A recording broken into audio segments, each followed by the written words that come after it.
विराजमान राष्ट्रीय अध्यक्ष आदरणीय मल्लिकार्जुन खड़गे साहब, प्रेरणा स्रोत आदरणीय सोनिया गांधी जी, देश की राजनीति को एक नई दिशा देने के लिए जो लगातार प्रयासरत हैं, आदरणीय राहुल गांधी जी, आदरणीय प्रियंका गांधी जी, आदरणीय केसी वेणुगोपाल जी, छत्तीसगढ़ के हमारे मुख्यमंत्री बघेल साहब, मंच पर बैठे हुए तमाम राष्ट्रीय नेतागण और देश के विभिन्न राज्यों से आए हुए हमारे सभी डेलीगेटगण और हमारे सभी मित्रों, मैं झारखंड प्रदेश से आया हूं।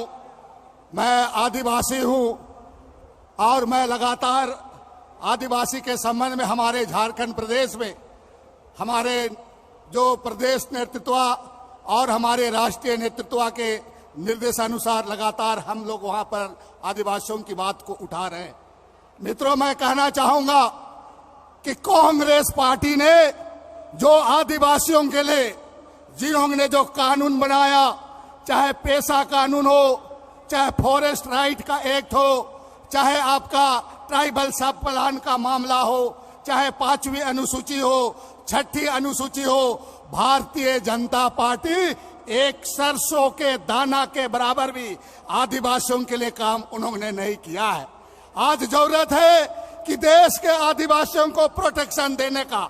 जिस तरह के आपको मालूम है कि आरएसएस, भाजपा, संघ परिवार वाले लोग आदिवासी को अपने शब्दों के माया जाल में फंसाने का काम करते हैं। आदिवासी भोले भाले होते हैं, उनके शब्दों से आदिवासी को आकर्षित करने का काम करते हैं। इसलिए मेरा आग्रह होगा, अधिवेशन में हमें आदिवासी की भावना को समझना होगा।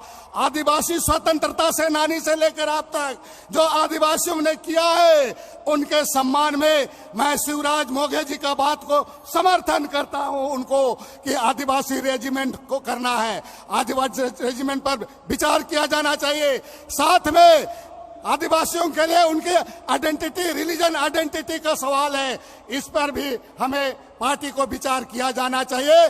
और 5वीं अनुसूची, 6ठी अनुसूची जैसे चीजों को हमें निश्चित रूप से हमें इस पर भी लागू करने पर विचार किया जाना चाहिए, ताकि उनका हम जमीन जायदाद से आदिवासियों को उनकी संस्कृति और उनकी परंपरा से उसको हम बचा सके। और मुझे उम्मीद है कि इसी कांग्रेस पार्टी में ही आदिवासियों को भरोसा है। आदिवासियों को कांग्रेस के बिना कोई बचा नहीं सकता है। इसलिए मैं आग्रह करूंगा पूरे मंच से कि भाई आप आदिवासियों के लिए विशेष रूप से एससी एसटी पर लीडरशिप को आगे बढ़ाने का काम करें।